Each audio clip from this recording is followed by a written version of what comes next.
최근에 신축된 건물이 경매로 나왔을 때 종종 나타나고 있습니다. 결론적으로 이 사건 4명의 임차인의 경우 2사람은 대항력이 있고 선순위 임차인이라는 얘기죠. 나머지 2은 후순위 임차인에 해당된다는 것을 확인해 봤습니다. 오늘 주제는 말소 기준 권리 중에서 일반적으로 알려진 6가지의 정형화된 말소 기준 권리 이외에 특수한 말소 기준 권리에 대해서 소개를 하고자 합니다.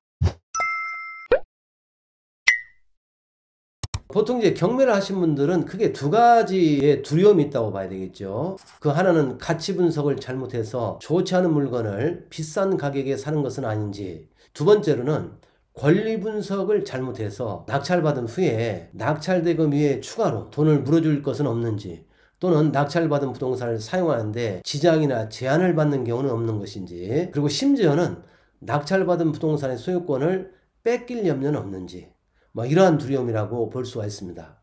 그래서 경매를 하신 분들이 가장 중요하게 관심을 가지는 부분 중에 하나가 권리 분석이라고 보여집니다. 그 권리 분석을 통해서 내가 이 부동산을 낙찰을 받게 되면 어떤 권리는 소멸하게 되고 어떤 권리는 낙찰자에게 그 부담이 인수되는지, 이것을 이제 판별해야 되겠죠. 바로 어떤 부동산에 대해서 경매가 이루어질 때 그 부동산과 관련된 권리 중 어떤 권리가 인수되고 어떤 권리가 소멸되는지 이것을 판별해주는 기준, 그런 기준이 되는 권리를 말소 기준 권리 또는 말소 기준 등기라고 부릅니다. 이와 같은 말소 기준 권리는 일반적으로 정형화된 6가지 유형의 권리가 있고요. 그 이외에도 특수한 경우에 해당되는 경우가 있습니다. 자, 오늘은 그 특수한 경우에 해당되는 말소 기준 등기에 대해서 소개를 하고자 제가 사건을 하나 가져왔습니다. 자, 그러면 오늘 사건을 보기 전에 일반적인 말소 기준 권리에는 어떤 것들이 있는지 간략하게 보고, 이어서 특수한 말소 기준 권리라는 게 도대체 무엇이냐, 그것에 대해서 알아보겠습니다. 특수한 말소 기준 등기에 대한 이해를 돕기 위해서 제가 일반적인 유형의 말소 기준 등기를 표로서 간단하게 작성해 봤습니다. 첫 번째로는 이제 근저당권이죠. 대표적인 말소 기준 권리입니다. 그 다음에 가압류, 그리고 압류, 담보가 등기, 경매 개시 결정 등기, 이 5가지가 가장 많은 유형에 해당되고요. 그리고 마지막으로 이 전세권이 하나 있는데요. 부동산의 전세권 설정 등기를 했을 때 이 전세권 등기도 일정한 요건 하에 말소 기준 권리가 될 수가 있는 것이죠. 이 전세권이 말소 기준 권리가 되기 위해서는 해당 전세권이 그 부동산 전부에 설정된 전세권이어야 됩니다. 첫 번째 요건이죠. 예를 들어서 다가구주택, 이 다가구주택은 단독주택이잖아요. 다가구주택 전체에 대해서 전세권이 설정됐다. 그러면 말소 기준 권리가 될 수 있는 첫 번째 요건을 갖추는 것입니다. 그런데 다가구주택의 101호 또는 102호 일정 부분에만 전세권 등기가 됐다. 이런 경우에는 해당 전세권 등기는 말소 기준 권리가 될 수 없습니다. 따라서 기본적으로 부동산 전부에 대한 전세권일 것이고요. 두 번째로는 그 전세권자가 배당 요구를 했어야 됩니다. 자, 이 2가지 요건을 갖췄을 때는 전세권 등기도 말소 기준 권리가 될 수 있는 것이죠. 이처럼 말소 기준 권리에 해당되는 권리들은요, 매각이 되면 등기부상에서 다 소멸을 시킵니다. 따라서 낙찰자가 인수할 여지가 없는 것이죠. 그리고 이제 하나의 특징을 든다면 대부분은 이 말소 기준 권리에 해당되는 권리자들은 금전 채권자들이라는 것입니다. 앞에 이제 5가지 유형의 요 권리자들 다 이건 순수하게 금전 채권자고요. 그리고 전세권자의 경우에는 기본적으로는 용익물권이지만 그러나 전세금을 반환받는 목적 하에서는 일정 부분 금전 채권에 해당된다는 것, 이런 특징들이 있다는 것도 참고로 알아두실 필요가 있습니다. 자, 지금까지 일반적인 말소 기준 권리의 유형에 대해서 살펴봤는데요. 그러면 특수한 말소 기준 등기라는 것은 도대체 무엇인가? 그것은 다름 아니라 가처분 등기입니다. 가처분 등기도 경우에 따라서는 말소 기준 등기가 될 수가 있습니다. 자, 제가 오늘 소개할 사건도요, 가처분 등기가 말소 기준 권리가 되는 그러한 사건에 해당이 됩니다. 사건을 같이 보실까요?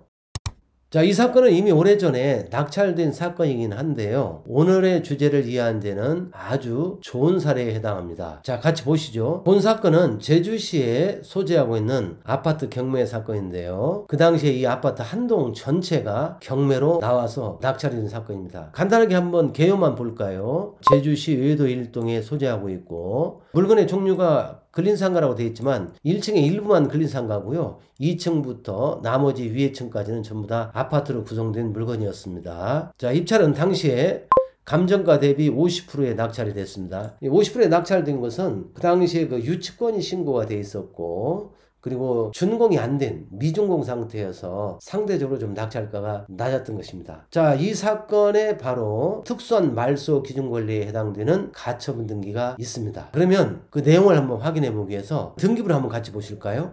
자, 이 사건 건물 등기부 현황을 정리한 표인데요. 자, 첫 번째 항목을 보시면 2010년 4월 7일 날 가처분 등기가 됩니다. 이때 가처분 채권자는 동광신협입니다. 그러면 동광신협에서는 왜 이 가처분 등기를 했을까요? 그것을 확인하기 위해서 실제 등기부를 확인해 보겠습니다. 자, 이 사건 가처분과 관련된 실제 등기부입니다. 순위번호 2번에 가처분 등기가 지금 돼 있고요. 그리고 그 가처분 등기 일자는 앞에서 본 바와 같이 2010년 4월 7일입니다. 여기 지금 피보존 권리라고 되어 있는데요. 피보존 권리가 근저당권 설정 등기 청구권이라고 되어 있습니다. 이건 무슨 얘기냐면 이 가처분의 목적은 근저당권 설정 등기 청구권을 보존해 두기 위해서 한 것이다. 좀 더 쉽게 풀이하면은 나중에 근저당권 설정 등기를 하기 위해서 이 가처분에 기해서 이 부동산을 묶어두고자 합니다. 라는 취지입니다. 그러니까 이 가처분에 기해서 나중에 종국적으로는 어떤 등기가 이 건물에 이루어져야 되겠습니까? 근저당권 설정 등기입니다. 그리고 그 채권자는 동광신협입니다. 자, 그러니까 정리하면 동광신협에서는 이 건물에다 장차 근저당권 설정 등기를 할 목적으로 미리 가처분을 해둔 것이죠. 이렇게 이제 가처분을 한 취지는요, 채무자 측에서 이 근저당권 설정 등기 절차에 협력을 하지 않을 때 채권자인 동광신협 입장에서는 불가피하게 판결을 받아서라도 근저당권 설정 등기를 강제적으로 해야 될 필요성이 있는 거고요. 그것을 위해서 다른 데다가 이 부동산을 처분하지 못하도록 미리 묶어둘 필요가 있어서 가처분을 한 것입니다. 자, 그러면 이 가처분에 의해서 근저당권 설정 등기가 실제 이루어졌는지 아울러서 등기부 을구를 한번 확인해 볼까요? 자, 이 사건 건물 등기부 을구인데요. 근저당권 설정 등기가 지금 여러 건 나와 있는데요. 먼저 첫 번째 걸 한번 확인해 보죠. 근저당권 1번 근저당권 설정. 여기 이제 등기 원인은 추가 설정 계약이라고 이렇게 되어 있습니다. 그리고 권리자 및 기타 사항을 한번 보시면은 2010년 4월 7일 접수 제 25985 가처분의 기함. 이 가처분은 방금 전에 봤던 그 가처분 등기를 말합니다. 그러니까 그 가처분 등기에 기해서 근저당권 설정 등기가 이루어졌다라는 것이죠. 그리고 이제 두 번째 근저당권 역시 마찬가지입니다. 2010년 4월 7일 접수 제 25985 가처분의 기함. 이렇게 해서 같은 가처분에 기해서 현재 순차적으로 여러 건의 근저당권 설정 등기가 이루어졌다는 것을 확인할 수가 있습니다. 자, 그러면 다시 등기부 현황 정리표로 돌아가 보겠습니다. 자, 등기부를 통해서 이 사건 가처분 등기는 근저당권 설정 등기를 할 목적으로 행해졌다는 것, 그리고 그 가처분에 기해서 근저당권 설정 등기가 이루어졌다는 것, 그것을 확인했습니다. 이 정리표도 그걸 요약한 건데요. 다시 한번 보면 여기 지금 2010년 4월 7일 날 행해진 요 가처분에 의해서 그 이후에 근저당권 설정 등기가 여러 건 이루어졌다는 것을 우리가 알 수가 있는 것이죠. 자, 앞에서 우리가 등기부를 통해서 이 사건 가처분 등기는 근저당권 설정 등기를 할 목적으로 행해진 것임을 확인했고요. 그리고 이 가처분에 기해서 근저당권 설정 등기가 이루어졌다는 사실까지도 확인했습니다. 자, 그렇다면 이 가처분에 기해서 실행된 요 근저당권 등기, 이 근저당권의 실질적 순위는 어떤 등기를 기준으로 해서 정해질까요? 결론부터 말씀드리면 표에서 보시는 바와 같이 이 가처분에 기해서 여러 건의 근저당권 설정 등기가 이루어졌음을 확인할 수 있는데, 이 근저당권의 순위는요, 근저당권 설정 일자를 기준으로 하는 것이 아니고 가처분 등기 일자를 기준으로 해서 순위가 정해집니다. 내용을 다시 한번 확인해 볼까요? 이 가처분 등기는 2010년 4월 7일 날 이루어진 거고요.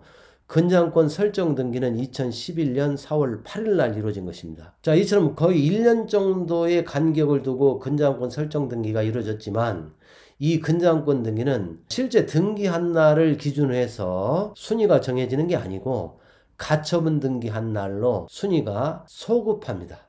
즉 가처분 등기한 날 근저당권 등기가 이루어진 것과 마찬가지로 취급한다는 것입니다. 그 이유는 가처분의 경우에는 처분금지 효력뿐만 아니라 부수적으로는 순위 보전적 효력도 있기 때문에 그렇습니다. 자, 그러면 결론적으로 이 경매 사건에서 말소 기준 권리 일자는 2010년 4월 7일이 돼야 되는 것이고 근저당권이 실제 실행된 2011년 4월 8일이 아닙니다. 2010년 4월 7일이 말소 기준 권리 일자가 되어야 되는 것이죠. 따라서 이 가처분 등기 일자인 2010년 4월 7일보다 선순위로 혹시라도 임차인이 있다 그러면 대항력 있는 임차인, 다시 말하면 보증금을 변제받지 못했을 때는 낙찰자가 인수하는 임차권이 되는 거고요. 이 날짜보다도 후순위로 전입신고가 됐다라고 했을 때는 대항력 없는 임차인, 즉 매각으로 소멸하는 임차권이 되는 것입니다. 자, 그러면 이 사건의 경우 여러 건의 임차권이 있습니다. 그 중에서 어떤 것이 말소 기준 권리보다 선순위이고 어떤 것이 후순위인지 한번 같이 확인해 볼까요? 자, 이 사건 임차인 현황표인데요. 당시 사설 경매정보지에 따르면은 4명의 대항력 있는 임차인이 있다. 지금 이렇게 나와 있습니다. 그런데 실제도 그런지 한번 확인해 보겠습니다. 앞에서 말씀드렸지만 이 사건의 말소 기준 권리 일자는 가처분 등기 일자라고 했습니다. 그 가처분 등기 일자가 2010년 4월 7일입니다. 따라서 2010년 4월 7일보다 늦게 전입신고를 했을 때는 후순위 임차인이 해당이 되고요. 그보다 앞서 전입신고가 이루어졌다고 하면 대항력 있는 선순위 임차인에 해당한다. 이렇게 분류할 수 있는 것이죠. 자, 첫 번째 임차인 이창모 씨입니다. 전입일이 2010년 7월 6일입니다. 자, 이런 경우라면요. 가처분 등기일자인 2010년 4월 7일보다 늦게 전입신고를 했습니다. 그러니까 이 임차권의 경우는 후순위 임차인에 해당이 됩니다. 네, 그러면 여기에는 왜 대항력이 있다라고 이렇게 사설 정보지에는 기재를 해놨을까? 그것은 가처분 등기일자를 말소 기준 권리 일자로 삼은 것이 아니고 실제 그보다 1년 늦게 된 근저당권 설정 등기 일자를 기준으로 삼다 보니까 이런 오류가 발생한 것입니다. 그 다음 임차인을 볼까요? 오기모 씨, 대항력이 있다라고 지금 되어 있는데요. 전입일자가 2009년 10월 5일입니다. 자, 이 경우는 말소 기준 등기일자보다도 선순위가 맞습니다. 그 다음에 세 번째 김경모 씨, 전입일자가 2009년 6월 10일입니다. 역시 선순위 임차인 맞습니다. 그 다음에 마지막으로 네 번째 김현모 씨, 전입일자가 2010년 10월 3일입니다. 자, 이것은 가처분 등기일자보다도 전입일이 늦죠. 그래서 후순위 임차인에 해당이 되고 대항력이 없는 것입니다. 자, 결론적으로 이 사건 4명의 임차인의 경우 2사람은 대항력이 있고 선순위 임차인이라는 얘기죠.